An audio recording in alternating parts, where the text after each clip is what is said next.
má kvalitnú kožu, či má kontraindikácie. No. Pokrčenie dolných končatín. Takže musíme pokrčiť dolné končatiny. Je to veľmi dôležité. Prečo? Viete prečo? Aby sa uvoľnili brušné svaly. Takže my toto teraz budeme držať uvoľnené brušné svaly a nohy v teple. To je najdôležitejšie pri masáži brucha.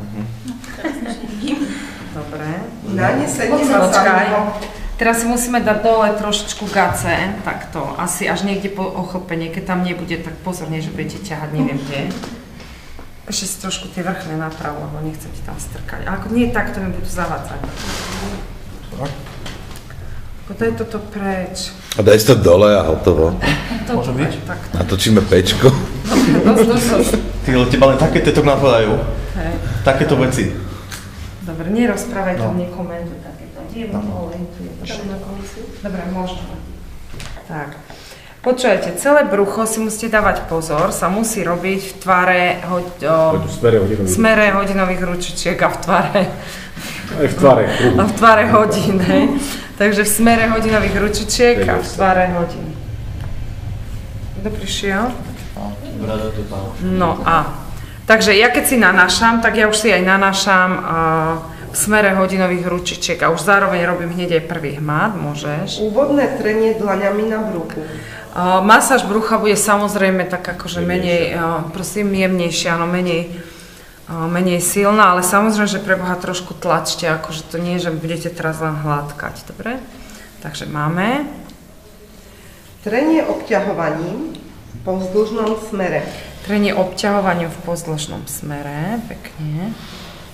Tak, v pozdĺžnom, to poznáte obťahovanie, hej? To je ako na chrbte, len máme menší priestor teraz, áno. Trenie obťahovaním, bočne s miernym akoby nadvihnutím bokov pri návrate. Aj to poznáte z chrbta už a vlastne v podstate máte väčšinou len jednu dráhu, pretože tam tých dráh viac není. Že idete dole a hore, ako keby ste trošku zdvihli brúšku. Netlačím ťa príliš, dobre, môžeš. Špirálovité rozotieranie prednej brušnej steny. Takže, špirálovité rozotieranie prednej brušnej steny, pôjdeme veľký kruh, to znamená od hrudných kostí po pánvové kosti, vidíte, tam vytvára sa taký kruh. Klient vydrží, nebojte sa, treba zatlačiť. Tak, no, môžeš. Špirálovité rozotieranie okolo pupka v smere hodinových ručičiek až k periférii k dolnému okraju rebier a k pánvovým kostiam. Takzvané dvojito točená špirála. Máš problémy s čítaním. Dvojito točená špirála začína od pupka a zväčšuje sa, vy robíte špirálky a zároveň aj zväčšujete kruh, áno. A zároveň aj zväčšujete kruh, takže sa robí ako dvojitá točená špirála, ako taký slimák. Dobre, počkaj chvíľočku, ešte ich dorobíme, môžeš. Rozotieranie brušných svalov dlaňou a chrbtom ruky. Tak, opäť urobíte si kruh a idete tam, kde rozotrete dlaňou. Rozotieraj znamená do kruhu celou dlaňou, hej, nie je toto je zle. Takto rozotírajte dlaňou a chrbtom ruky.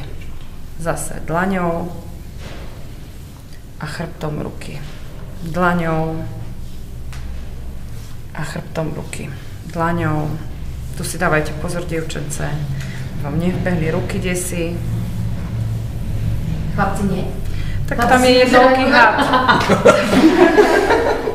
Tam by... Slepuch, tam je slepuch, ten by vybehol, no môžeš. Rozotieranie palcami striedavo. Tak, rozotieranie palcami striedavo a budete rozotierať do takého ako keby trojuholníka. Hrubé črevo sa skladá z časti vzostupná časť, priečná časť, zostupná časť a esovitá kľúčka. Tá nás tak nezaujíma. Takže ideme vzostupnú časť smerom hore. Áno.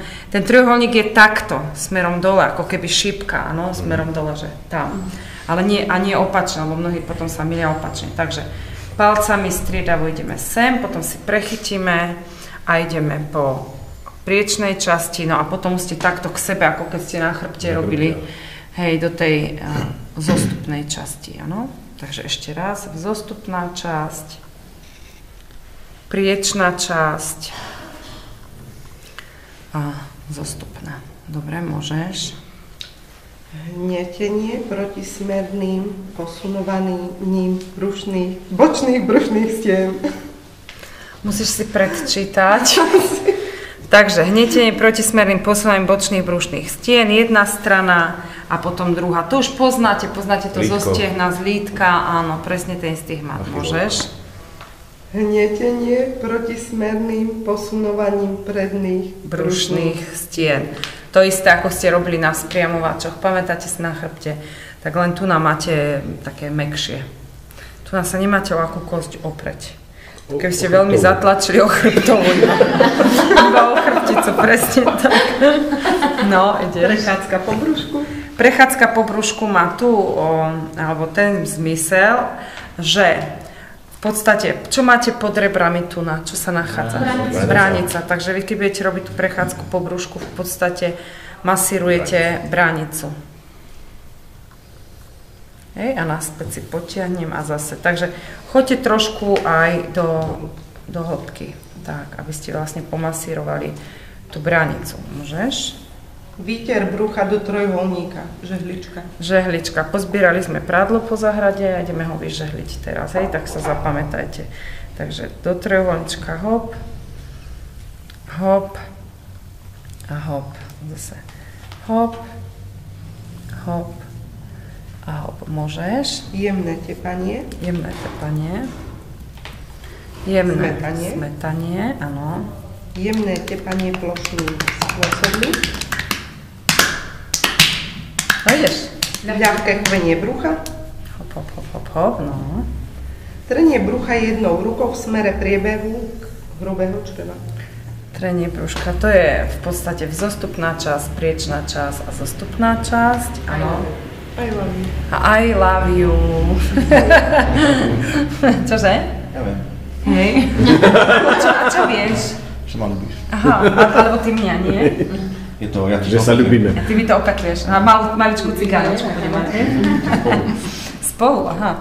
Dobre, takže, aký význam má, je to iba taká ako, že nie je to, že určite to urobíte, ale na báze, že áno, že to pomáha. Začneme poslednou časťou čreva. To znamená, napíšeme ako keby I, to znamená, že tú zostupnú časť, ako keby sme teraz vyprázdnili. Potom pridáme priečnú časť, takže urobíme také ako keby L. Tak. A potom po celé, že vlastne odtiaľ to vytlačíme smerom tam, je U. Takže to znamená, že I love you. Dobre, ešte raz, aby si to zapamätal. I love you. Áno, takže, a to je vlastne všetko. Dobre, ideme na to.